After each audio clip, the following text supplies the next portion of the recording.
ओम नमो नारायण। सभी को जय श्री कृष्णा, जय गुरुदेव। सभी लोग अध्ययन हेतु जुड़ जाइए। मैं आशा करती हूँ सभी स्वस्थ है, सुखी हैं, सुरक्षित है और जीवन में अच्छे अच्छे कार्य भगवान को, सत्य को, गुरु को, अस्तित्व को, शिव को अर्पित समर्पित करते हुए, आत्मा को अर्पित समर्पित करते हुए कर रहे हैं। इन सभी शब्दों का अर्थ एक ही है, जो अखंडता है, जो सत्य है, जो तुरीय है, जो भगवान है, जो आत्मा है, जो शिव है, जो अस्तित्व है, जो सत्य है, वो सब एक ही है। तो हम जब अपने हर शुभ कर्म को, दिव्य कर्म को, धर्म परायण कर्म को भगवान को अर्पित समर्पित करते हुए करते हैं, चाहे हम उन्हें भगवान कहें, चाहे गुरु कहें, चाहे आत्मा कहें, चाहे हम उन्हें प्रेम कहें, प्रीति कहें, कुछ भी कहें, तो जब हम उन्हें अपने हर कर्म को, अपने हर उच्च और दिव्य धर्म परायण शुभ कर्म को जब हम भगवान को अर्पित समर्पित करते हुए भगवान की प्रीति में करते हैं, तो उस प्रेम की अग्नि में हमारे हर कर्म भस्मीभूत हो जाते हैं और हम सत्य को अर्पित समर्पित होकर हम सत्य से एक हो जाते हैं। यानी हमारा जो जीव भाव है वो सत्य में लय हो जाता है और हम सत्य में स्थापित हो जाते हैं। हम परम सुख, अपने ही परम सुख को प्राप्त होते हैं। हम ही है परम सुख, हम ही है परम शांति। शांति भी नहीं कहेंगे, शांति तो कानों से सुनाई देती है। सुख भी एक तरीके की अनुभूति है, लेकिन हम सारी अनुभूतियों से पार हैं, जहाँ व्यक्त करने के लिए कुछ नहीं, लेकिन जहाँ अब हर तरह की हलचल समाप्त हो गई। इसलिए कहा आप्त कामो स्वरूपो हम अहमेवाहम अव्यय। शंकराचार्य भगवान जी ने ब्रह्म ज्ञानावली माला में अपनी पहचान क्या बताई है? हमारी पहचान ये भी ब्रह्म ज्ञान है कि हम सारी हम जब अपने आप में स्थापित हो जाते हैं तो हम सभी कामनाओं की पूर्ति हैं। हम अखंड हैं ही, हम अद्वैत, हम एक हैं ही। और हम जहाँ है वहाँ काल नहीं है, वहाँ शब्द नहीं है, वहाँ इंद्रिया नहीं है, वहाँ मन नहीं है। मन और ये जितना भी हमें अपरिपूर्ण होने की जो अनुभूति है मन करवाता है, यही माया है।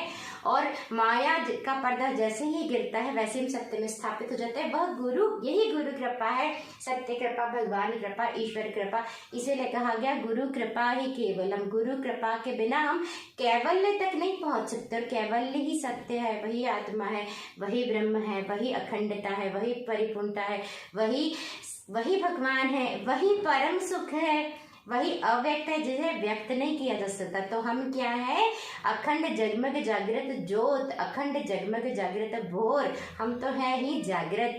जब हम सत्य में स्थापित हो जाते हैं तो हमारे शरीर से अपितु शरीर को हम कैरी करते हैं, शरीर को हम कैरी करेंगे, लेकिन शरीर से हमारा तादात्म्य, एकात्मता नहीं रहेगी। नॉर्मल जब हम माया में स्थापित होते हैं, यानी जब हम जीव भाव में होते हैं, तो हम शरीर से चिपके होते हैं, हम शरीर को अनुभव करते हैं, मन को मतलब शरीर हम हो जाते हैं, मन हम हो जाते हैं। तो मन हमें भटकाएगा, अपरिपूर्णता का एहसास दिलाएगा। और जो शरीर की वृत्तियां हैं, जितनी भी शरीर की टेंडेंसीज हैं, वो सब हमें मजबूर कर देंगी कि हम परिवार बनाए, हम असहज, असुरक्षित सा महसूस करें। क्योंकि शरीर का नेचर है, शरीर एनिमल से उठकर आया है ना, तो एनिमल इंस्टिंक्ट्स पे हमें कार्य करने पर हर तरह की मजबूर करती है। परिवार बनाना, लोगों को इकट्ठा करना और प्रोक्रिएशन की जो एक डिमांड है, एक नीड है। हम देखते हैं जो सत्य में स्थापित हो गए, उनको आवश्यकता नहीं कि उनके आसपास कोई पति हो, पत्नी हो, या वो संग्रह करके रखे। ये जो संग्रह करने की वृत्ति है, ये जो रिश्ता होना ही होना चाहिए, मतलब वो जो एक नीड होती है, मिल गया तो ठीक है, आभार। ऐसा नहीं कि लोगों से दूर भागेंगे या शादी नहीं कर सकते परिपूर्णता में स्थापित होने के बाद, but there is no need, क्योंकि हम शरीर को कैरी कर रहे हैं। शरीर हम नहीं है, हम शरीर से अब बिल्कुल अलग हो चुके हैं। शरीर के हम दृष्टा हैं, मन विचार भावों के हम दृष्टा हैं, इवन सांसों के भी, प्राणों के भी, कुंडलिनी के भी हम दृष्टा हैं। लेकिन कुंडलिनी जागृत हुए बिना और आंतरिक क्रियात्मक परिवर्तन हुए बिना, प्राणों के स्थिर हुए बिना, प्राणों की परिपूर्णता के बिना हम सत्य और गुरु की कृपा के बिना हम सत्य को प्राप्त नहीं कर सकते। इसीलिए पहले पहले साधना के माध्यम से कुंडलिनी जागरण, प्राणायाम, ध्यान, इसकी मदद से सारे चक्रों को बैलेंस करना, चक्रास को ओपन करना, कुंडलिनी का जागरण, प्राणों को स्थिर हो जाना, प्राण का स्थिर होना बहुत ही अति आवश्यक है, तभी हम सत्य में ब्रह्म पद में स्थापित हो जाते हैं। और यही, लेकिन ये करत करत के नहीं होता। देखिए मैंने आपको बताया ना, तुरीय में भी स्टेजेस हैं, तो लोअर तुरी की स्टेज तो हम प्रयत्न से फिर भी प्राप्त कर सकते हैं, लेकिन जो हाईएस्ट स्टेज है ब्राह्मी चेतना है, और जो परिपूर्णता भी प्रयत्न से प्राप्त की जा सकती, लेकिन जो अखंडता है वो तो पूर्ण रूप से भगवान की कृपा है, वही विशुद्ध सत्य है। इसे मैं सत्य कहती हूँ। हम जय कृष्ण मूर्ति भगवान को भी पढ़ेंगे तो उन्होंने भी लिखा कि ट्रूथ एफर्ट से नहीं पाया जा सकता, ट्रूथ स्वयं आप पर कृपा करता है तभी ट्रूथ घटित होता है। तो इसलिए हम कहते हैं गुरु कृपा, इसीलिए हम कहते हैं गुरु कृपा। जो जागृति है, जो लिबरेशन है, जो समाधि ही नहीं है, समाधि से भी उच्चतम अवस्था है, जो शंभु अवस्था नहीं है, जो परिपूर्णता भी नहीं, जो अखंडता है, जो पूर्ण जगमग जागृति है, जो पूर्ण श्री हरि नारायण स्वरूप में हम स्थापित हो जाते हैं, वो भगवान की ही कृपा है, वो गुरु की ही कृपा। इसीलिए कहा गुरु कृपा ही केवलम, गुरु ही भगवान है ना, गुरु ही गोविंद है। मैं तो यही कहती हूँ कि शंकराचार्य भगवान जी ने भी क्या लिखा, भज गोविंदम भज गोविंदम गोविंदम भज मूढ़मते। यानी गोविंद पादाचार्य भगवान उनके गुरु भी हैं, और गोविंद यानी भगवान भी। भगवत गीता किंचित धीता, गंगा जल लव कणिका पीता, सकृदपि येन मुरारि समर्चा, क्रियते तस्य यमेन न चर्चा।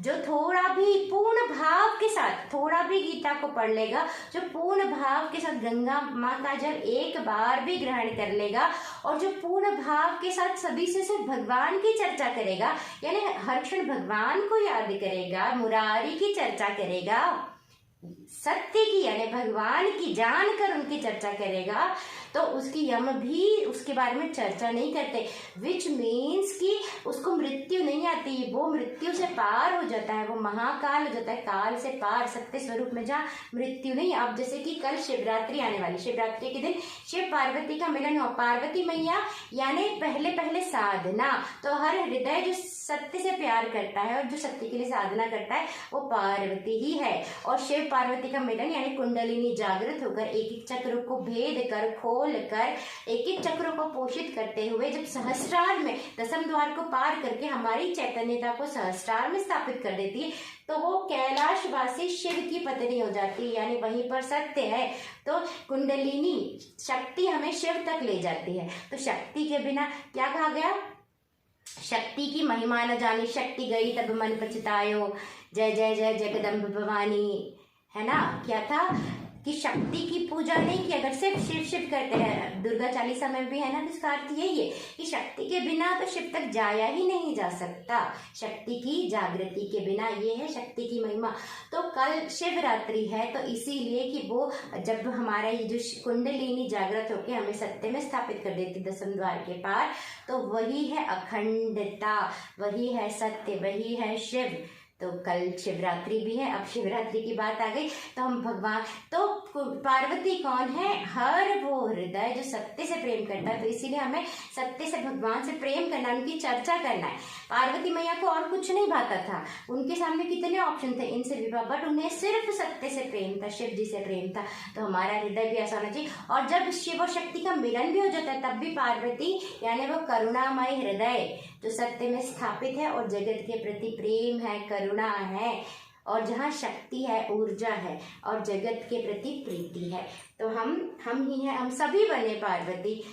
कोई एक स्त्री या पुरुष शरीर की बात नहीं है, हर हृदय जो सत्य से प्रेम करता है या सत्य में स्थापित है वो पार्वती ही है। जो सत्य में स्थापित है वो तो शिव पार्वती यानी वो अखंड है, और वैसे ही हम अखंड ही हैं, बस ये तो माया है। लेकिन इस माया से ऊपर उठने के लिए निश्चित तौर पर साधना है, साधना करनी, अपने हिस्से का कार्य हम करते हैं, बाकी भगवान की कृपा तो भगवान हमें दे ही देते सही समय आने पर, यानी जब सब कर्ज चुकते हो जाते हैं। लेकिन मुरारी की चर्चा तो हमें करनी ही करनी है, बिना किसी लालच के, बिना किसी की प्राप्ति के, बिना किसी प्राप्ति की लालसा के बिना तो हमारी यम भी चर्चा नहीं करेंगे। क्या है कि ओम त्र्यंबकम यजामहे सुगंधिम पुष्टिवर्धनम उर्वारुकमेव बंधनात् मृत्योर्मोक्षीयमामृतात्। मीन्स जिस तरीके, हे शिव जी, जिस तरीके से पका हुआ फल अपने बेल से अलग हो जाता है, पका हुआ खीरा, वैसे ही मैं भी परिपूर्णता को प्राप्त होकर इस जीवन मृत्यु रूपी जो ये माया है इससे पार होकर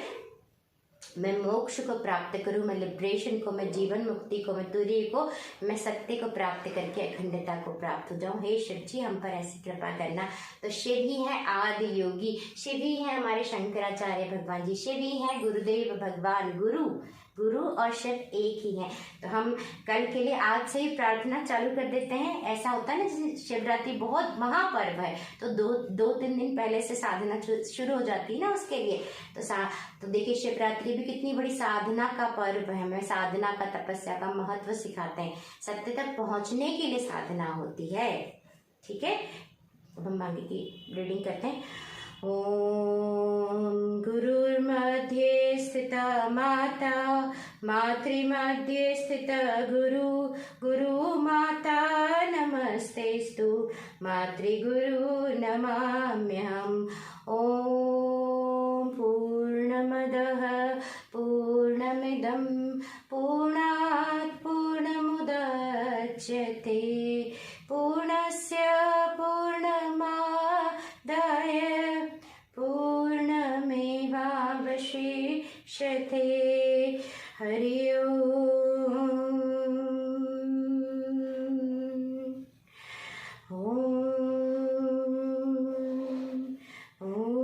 राजराजेश्वरी त्रिपुर सुंदरी भवानी मैया की, आनंदमयी माँ की, पार्वती मैया की जय, शंकराचार्य भगवान की जय, सुरेश्वराचार्य भगवान की जय, शारदम्बा मैया की जय, गुरुदेव भगवान की जय, 10 श्लोकी की जय। न जागरन् न मे स्वप्न को वा सुषुप्तिः, न विश्वो न वा तेजसः प्राज्ञ को वा अविद्यात्मकत्वात्त्रयानं तुरीयः, तदेको वशिष्ठः शिवः केवलोऽहम्। तदेको वशिष्ठः शिवः केवलोऽहम्। शंकराचार्य भगवान जी की जय, गुरुदेव भगवान की जय। शंकराचार्य भगवान जी यहाँ कहते हैं कि ना मैं जागृति हूँ। जैसे मैंने बताया ना, नॉर्मल ह्यूमन बीइंग्स में हमें क्या कॉन्शियसनेस की 3 स्टेजेस होती है। जागृति यानी ना मैं जागना हूँ, वेकफुलनेस, ना मैं सुषुप्ति हूँ यानी ना मैं सोया हूँ, सोना, ना मैं स्वप्न हूँ यानी जो स्लीप की स्टेट होती है, जो ड्रीम स्टेट होती है। तो मैं ड्रीम भी नहीं हूँ, मैं डीप स्लीप भी नहीं हूँ और मैं जागृति भी नहीं हूँ। मैं ये तीनों स्टेजेस नहीं हूँ। ना मैं जागृत हूँ, ना मैं सुषुप्त हूँ, ना मैं स्वप्न हूँ, ना मैं ये विश्व हूँ। ये जो विश्व है, विश्व क्या है? स्वप्न रूपी है। और ना मैं तेजस हूँ, यानी जब हम पूर्ण रूप से जागृत होते हैं तो हमारे अंदर एक तेज होता है। मैं वो तेजस भी नहीं हूँ। तेजस यानी तेजस यानी जो ब्रह्मचर्य से और जो शुचिता से, स्वच्छता से हमारे अंदर जो तेज उत्पन्न होता है, वो मैं तेजस भी नहीं हूँ। और ना मैं प्राज्ञ हूँ, ना मैं बुद्धिमत्ता हूँ, ना मैं हायर इंटेलिजेंस हूँ, मैं इंटेलिजेंस भी नहीं हूँ। इंटेलिजेंस कैसे होती है? जब हम विवेकवान होते हैं, तो मैं वो प्राज्ञ भी नहीं हूँ। और वो साधना से भी जो हमारे अंदर जो प्राणिक ऊर्जा, जो हमारे प्राण जब जागृत हो जाते हैं, हमारे प्राणों के अंदर जब ज्वाला जागृत हो जाती, तब हमें प्रज्ञा, अलग तरह की बुद्धि प्राप्त होती, जो कॉस्मिक कॉन्शियसनेस होती, कॉस्मिक इंटेलिजेंस होती। तो हम वो कॉस्मिक इंटेलिजेंस भी नहीं हूँ। मैं विश्व नहीं हूँ, मैं तेज नहीं हूँ, मैं प्राज्ञ भी नहीं हूँ, और मैं जागृति भी नहीं, मैं स्वप्न भी नहीं, मैं सुषुप्ति भी नहीं। क्यों? क्योंकि ये सब भी, जैसा मैंने कहा ना कि जितने भी हमारे इवन जो गुण हैं और जो कुंडलिनी के भी जो हायर एक्सपीरियंसेस हैं, वहाँ जहाँ तक भी एक्सपीरियंस की भी बात आती है ना, जैसे कि तेज, प्रज्ञा और ये सब जो ये जितनी भी चीजें हैं और ये जो विश्व, ये सब भी मैं नहीं हूँ, क्योंकि ये सब भी अविद्या, जब अविद्या से ही जन्म लेती ये सारे तीनों स्टेजेस, और ये जो सारे विश्व भी है और ये जो हायर कुंडलिनी के जो जो गिफ्ट्स हैं, यानी जो सारी सिद्धियां हैं, वो भी मैं नहीं हूँ, क्योंकि ये सब अविद्या से जन्म लेती हैं। और मैं इन तीनों जागृत, स्वप्न, सुषुप्ति से जो पार है और जो सदा के लिए है, जिसके अंदर जागृत, स्वप्न, सुषुप्ति घटित होती है, वह तुरीय, वह सत्य, वह अखंडता, वह गुरु, वह शिव मैं हूँ, जिसे तुरीय कहते हैं। फोर्थ जो कॉन्शियसनेस है, जो अखंड है, जो एक है, वह मैं हूँ।